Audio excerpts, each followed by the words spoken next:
Belanja untuk kesehatan 178 itu adalah untuk non-COVID sehingga memang akan meningkat untuk belanja non-COVID.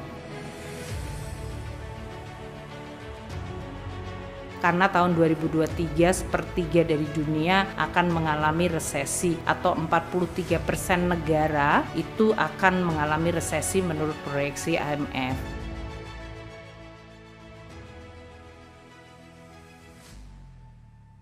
Diharapkan bisa menjaga ekonomi Indonesia dari ancaman guncangan-guncangan yang terjadi di sisi global, baik karena kenaikan harga, inflasi, maupun perlemahan ekonomi dari negara-negara lain. Sri Mulyani Indrawati menekankan 4 hal yang menjadi fokus untuk ditangani pada tahun 2023.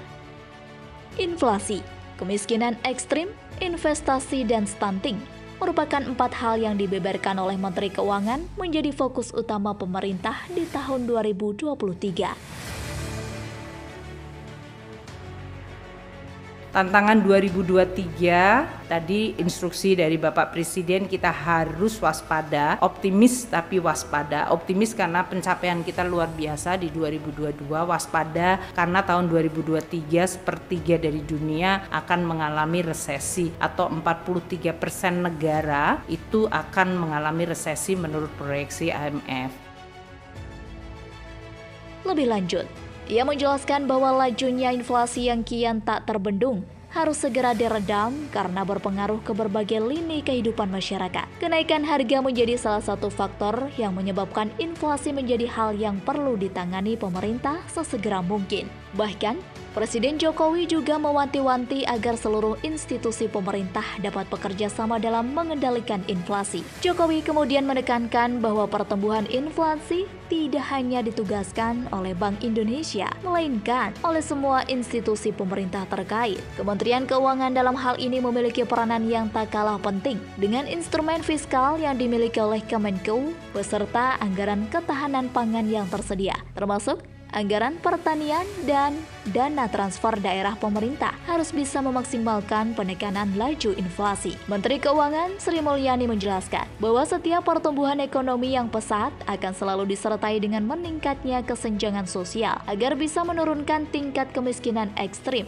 Pemerintah harus bisa menggunakan instrumen fiskal APBN dengan sebaik-baiknya. Inflasi menjadi salah satu hal penting lainnya yang menjadi pokok perhatian pemerintah di tahun 2023. Sri Mulyani mengatakan bahwa tren perekonomian dunia yang terus melemah membuat iklim investasi menjadi tidak baik-baik saja. Inilah yang harus dibangun oleh pemerintah. Tujuannya adalah agar ketika suku bunga naik, investor tetap bisa percaya diri untuk melakukan investasi di Indonesia. Saat ini, pemerintah telah melakukan berbagai upaya kerjasama dengan pemerintah daerah untuk mendorong akselerasi investasi. Sebab, pada dasarnya, investasi pada saatnya akan menciptakan kesempatan kerja bagi masyarakat dan menurunkan kemiskinan. Fokus terakhir yang akan segera ditangani oleh pemerintah di tahun 2023 adalah mengenai stunting. Kekurangan gizi adalah faktor utama yang menyebabkan anak-anak balita mengalami pertumbuhan yang tidak maksimal. Sebenarnya di tahun 2022, pemerintah telah berhasil menurunkan angka stunting dari 22% menjadi 24%. Namun, pemerintah tetap berkomitmen untuk menekan angka stunting tersebut serendah mungkin. Belanja untuk kesehatan 178 itu adalah untuk non-COVID sehingga memang akan meningkat untuk belanja non-COVID. Namun lebih lanjut, Sri Mulyani mengatakan bahwa pemulihan ekonomi Indonesia di tengah tantangan. Indonesia tidak boleh berpuas diri atas pencapaian di tahun 2022.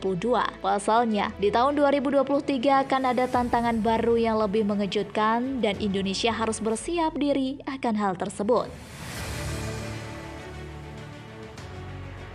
Untuk tahun 2023 kita juga tetap membelanjakan untuk pentahapan pemilu 21,86 triliun dan juga untuk belanja di dalam rangka mempersiapkan IKN 23,9 triliun.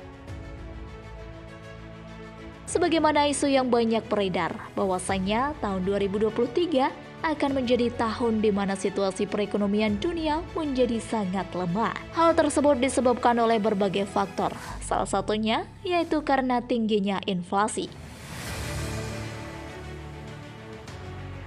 Diharapkan bisa menjaga ekonomi Indonesia dari ancaman guncangan-guncangan yang terjadi di sisi global, baik karena kenaikan harga, inflasi, maupun perlemahan ekonomi dari negara-negara lain.